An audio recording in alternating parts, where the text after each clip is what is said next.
We are finally here, everybody. I have wrapped up my Nightmare on Elm Street review series. Finally, I feel so accomplished getting all these done, being my first actual franchise review on this channel. And I want to thank all of you for supporting me throughout all of these reviews, because not only reception-wise and comment-wise, but view-wise, these have been some of the most successful reviews I've ever done, and that's thanks to all of you. So glad you guys enjoyed this. I've enjoyed the hell out of going throughout this entire wild-ass franchise of Nightmare on Elm Street and talking about my favorite horror icon, Freddy Krueger, for the past couple of months. And now it's time to end on a definitive ranking video for the Nightmare on Elm Street review series. So let's just kick it off right now with number 9. You guys know what it is.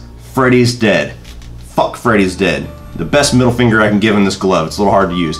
But Freddy's Dead, holy shit, this movie is so bad. If you've seen my video where I rank this movie, or where I review this movie, you know I'm upset about it, because I'm actually pissed that I have to talk about this fucking thing again. Hopefully after this ranking video, I never have to utter the words Freddy's Dead ever again. It's that bad. Storyline is terrible. Characters are terrible. So hokey and cheesy and comedic and Looney Tune-ish that it's just an insult to horror movies. It's an insult to Freddy, and it's an insult to cinema. It's one of the worst movies that has ever been made. I fucking hate this movie. It will hopefully never leave the bottom of this list, because it is god-awful. Freddy's Dead, number 9.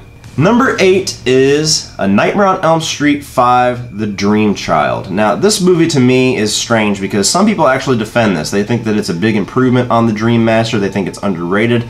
I don't get it. I really don't enjoy this movie at all. The only scene that I like is Dan's death, which I actually stated in my reviews my favorite scene, because the practical effects are awesome. And now the MPAA did butcher this movie down to almost nothing, but just the skeleton of this movie that's left is just bad. It's overly comedic and weird and gross. You get Freddy, who is, again, just taken even farther into the jokiness, even farther into the shitty comedy that I cannot stand that this character does in the last half of the original franchise. And just the kills are just weird to me. You get the one where the chick is fed to death.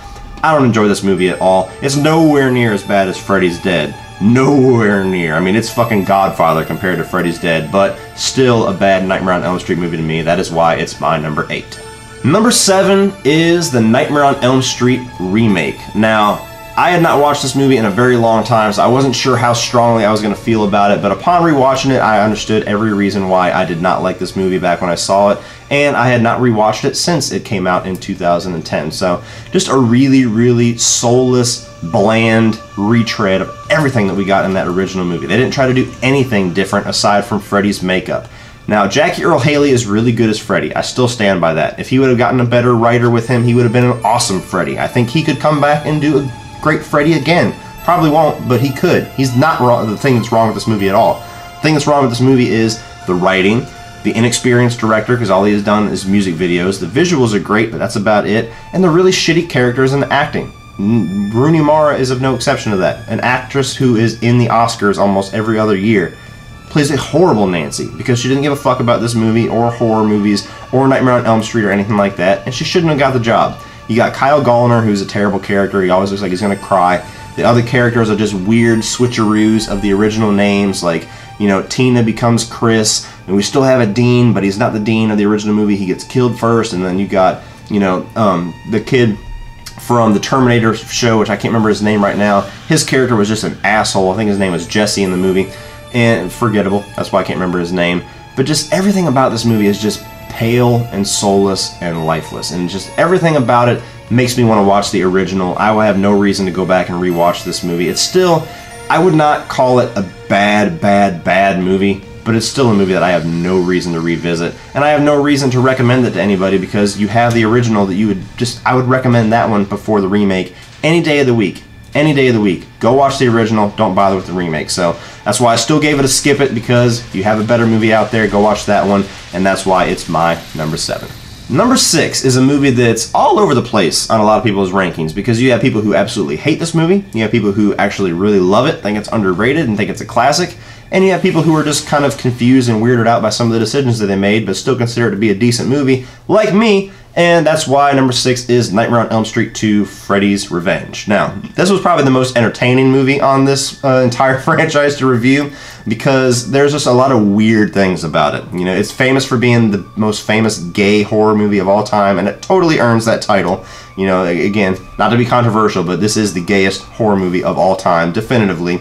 And the character of Jesse he's acted well, but Mark Patton, the actor who portrayed him, never acted again after this movie because of all the weirdness that went on behind scenes and him kind of being forced to portray this closeted homosexual character who's not really called a closeted homosexual character.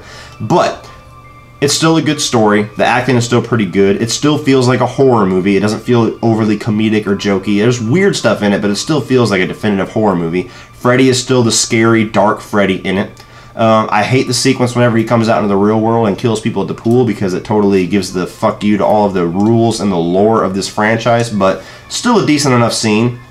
And it's a movie that's entertaining to me just because it's so off the wall and so weird. It's the most unique movie in this entire franchise by far. So I still enjoy it to a degree. It's not one that I'm going to pop in first, but it's not a movie that I will ever like skip over in a marathon. So I still enjoy it the decent amount. That's why it's my number 6. Number 5 is A Nightmare on Elm Street 4: The Dream Master. Now, again, this is the movie that I probably watched the most as a kid because it's that total MTV generation Freddy movie. It's very flashy, it's very over the top, it's very, it's very inventive with some of the dream sequences. It's very neon looking. So for a kid, it's very appealing because it's just so much shit to see on screen. Now as an adult, I don't appreciate how weird and off the wall it is. This is when the comedic Freddy really started to take over. Now this, as far as like the straight up comedic Freddy, is the best of all the franchise movies, but it's still not the Freddy that I like. I like the Freddy who's either maniacal or he has one-liners, but they're used very well, sparingly, and they don't take away from how scary Freddy is. So you get Lisa Wilcox in this, who plays Alice, a pretty good final girl. She's one of the only characters who actually shows up for 2 movies in a row, so that's actually really good for her character, for her legacy in this franchise. Not nearly as good of a character as Nancy, but still, she holds her own really well. I like how she kind of has this warrior growth throughout this movie, and she has the power where she kind of gets all of the dream powers of her friends, or actually the real life strengths of her friends to use in the dream world. Thought that was a really cool, inventive thing. And at the end of the day, it was because they didn't really have a script for this movie. They gave Renny Harlin this movie while he was homeless, and he had to just make things work. And for what he had to work with, it's a damn good movie. But it's still not one of my favorite of the Nightmare on Elm Street franchise movies. Again, if I'm watching a marathon of Freddy, I will absolutely watch Dream Master and enjoy every second of it. But it is far from the one that I will put in if I'm just in the mood to watch one of them. So that's why it is my number 5. Number 4 is Wes Craven's New Nightmare. Now this is one of the best movies as far as the writing, the directing, the ambition, the concept of this entire franchise. What holds it back for me, which I stated in my review, is that yes, this is a great movie, but is it a good Freddy movie? It's just good, because you don't get to see Freddy until like an hour and 8 minutes in. Even though his presence is there because of the meta nature of this movie, the actual villain Freddy you don't get to see until damn near the 3rd act. And he doesn't really have that many memorable kills. He's got 2 kills period in this movie, and they're both retreads. They're both like homage to previous kills. And that's cool in a way, and that's also kind of uninspired in a way, because it's a slasher movie at the end of the day. It's a Freddy movie. You want some kick-ass kills, and you don't really get that in New Nightmare. But you do get the best performance that Heather Langenkamp has ever given as Nancy in this. You do get one of the most ambitious scripts. You do get one of the most creative movies. It actually kind of paved the way for Scream, because people were not ready for the meta concept of this movie until Scream made it a little bit more accessible. So it's always going to get credit for me for that. And Robert Englund, the Freddy that we get in this, is awesome. It's just straight up scary Freddy, straight up dark, evil, maniacal Freddy, and that is my Freddy. So that brings this movie up a lot for me. Still enjoy the hell out of this one. I don't rewatch it near as many times as like the straight up slasher Nightmare on Elm Street movies, but definitively it's one of the best movies in the franchise. That's my number 4. Number 3 is Freddy vs. Jason. Now, I kind of went back and forth on whether I put Freddy vs. Jason a little bit higher or New Nightmare a little bit higher while I was reviewing these movies, but you know what? The fun and just the blast that I have when I watch Freddy vs. Jason puts it a little bit above New Nightmare for me. This movie was such a huge part of my teenage years. I was dying for this movie to come out for years, and in 2003, whenever it was finally announced, we got a trailer, there was a website, and there was a release date. I was Freddy vs. Jason obsessed for like 8 or 9 months until this thing came out, and I rewatched it constantly. I rewatched it twice in one night when it first came on DVD. I was obsessed. I loved everything they did with Freddy. It was the classic, scary yet comedic Freddy. Like, next to Dream Warriors, this is the best mixed Freddy that we've ever gotten by far. I really like a lot of the teenage characters, especially Monica Keena. Some of them aren't very good, like Jason Ritter, pardon me, is not very good. Some of the acting here and there from the girl from Destiny's Child is both good and both very glaringly apparent that she's not an actress. So things like that stick out to me. As I'm older and now I've actually watched the Friday the 13th franchise, I totally get why Jason pisses a lot of people off. Back in the day I didn't, because I never really had experience with Jason. That's my idea what Jason was, a hulking zombie that's kind of slow and walks around. But he is very uninspired with his performance, Ken Kruzinger. So that's another small negative, but this is a Nightmare franchise, this is a Nightmare review, and this is a Nightmare ranking. So as far as a Freddy movie, Freddy vs. Jason kicks ass. I absolutely love it. That's why it's my number 3. All right, down to the top 2. Now, I've said numerous times throughout this review series that I constantly struggle with what is my favorite. Is it Dream Warriors or is it the classic original Nightmare on Elm Street? And you know what? It's an answer that throughout my entire life has always changed. Monday, it's Dream Warriors. Tuesday, it's the original Nightmare on Elm Street. But it's time to definitively say which one is my favorite. Do I enjoy the classic horror and the classic storyline and the introduction of Freddy in the original Wes Craven's Nightmare on Elm Street, or do I prefer the fun and the excitement and the epicness of Dream Warriors as far as the scary Freddy and the comedic one-liner Freddy with some of the best kills and some of the best teenagers in the franchise? Which one is the best? Number 2, the one that just got edged out definitively, is the original Nightmare on Elm Street. I had to do it. I love Nightmare on Elm Street so much. It's one of my favorite horror movies of all time. It's a movie that I revisit every single year, at least once, possibly even 2 or 3 times. It's still one of the landmark horror movies of the 80s for me. It's still one of the landmark films of my entire life. It's still a movie that is just such a huge part of who I am.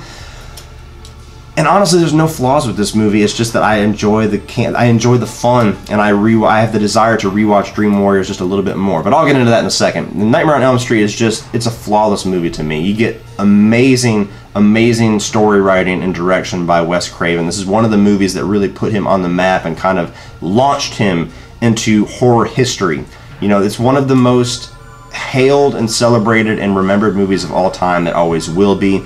It's scary. It's scary as hell, really, especially back in the day. I can imagine people were probably losing their minds. It's a little bit dated now, but it's not nearly as dated as most movies.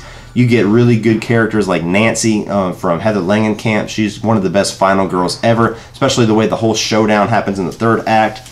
Just the entire concept and the creativity of everything they did in this movie, from the creation of the concept of the nightmare to the creation of Freddy Krueger to the way that they did some of the special effects in this, especially like Tina's death and like the whole scene when he comes out of the wall or whenever his glove comes out of the bathtub. So many iconic things about Nightmare on Elm Street. It's one of my favorite movies of all time, and it kind of shocks me that I have it at number 2, but I had to be honest with myself.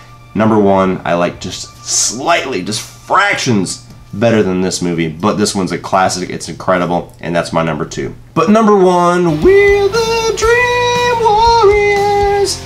I love Dream Warriors so much. It's honestly, and this is the reason why I chose it as number 1, it is the one Nightmare on Elm Street movie that I pop in the most. If I'm ever just in a Freddy mood, and I don't really have that much as far as like nostalgia just seeping through my veins for the original movie, this is always the one that I put in, because I just love every single frame of this movie. From Kristen, played by Patricia Arquette, and her, first role, who's awesome. Such a great compliment to Nancy and such a great introduction to the franchise, which I really missed her so much in Dream Master. To the great Kincaid, one of the best characters in this entire franchise. Even to the hopeless Joey. I mean, everything about the kids in this movie is just so good. They all have their own identity. They all have their own characteristics. They're all sympathetic. I mean, you want them to survive. You want to see Freddy hack the shit out of them in creative ways, but you want them to survive too. And Freddy is just on top of his game in this movie. This is when scary Freddy and comedic Freddy had that perfect mix, and it is yet to come even close to being matched by this. Even Freddy vs. Jason still pales in comparison to the Freddy we got in Dream Warriors. I love everything about this. It's still got the best death of Freddy. I love the introduction of Amanda Krueger. I love the way that they bring back John Saxon and they kind of give a little bit of redemption for him. I love how Nancy returns and she's even stronger and even better than she was in the first movie. Just everything about this is damn near a flawless movie to me. The soundtrack, Dawkins, baby, Dawkins. Everything about Dream Warriors. It's the best Nightmare on Elm Street movie to me, It's one of my favorite movies of all time. It's at least in my top 10 of all time. It's that fucking good. This movie is so important to me.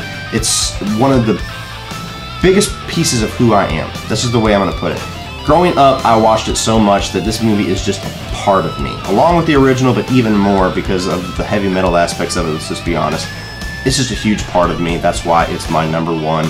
And it's the greatest Nightmare on Elm Street movie of all time, to this guy right here. Well, that does it, people. That's the end of the Nightmare on Elm Street franchise with my Nightmare on Elm Street ranking. Put your own ranking down below in the comment section below. I'm real curious to hear what your guys' rankings are for these 9 films. And please hit that like and share button and subscribe if you're not already a subscriber. That way you get to check out the rest of my content, including the rest of this Nightmare on Elm Street franchise, which is already up and you can check it out right now. If you want to check out some of my social media links like Facebook, Instagram, and Twitter, that is all down below, including my Patreon page, which is a great way to support this channel, a great way to get exclusive content for you, which I make just for patrons, and also to have influence into what videos I do, because for my patrons only, you can actually choose a movie for me to review on either a one-time basis or a monthly basis, depending on which tier you choose. So definitely check that out and help support this channel. And if you want to check out some more of my reviews, including the rest of this Nightmare on Elm Street review series, you can check out a few more by clicking right over here.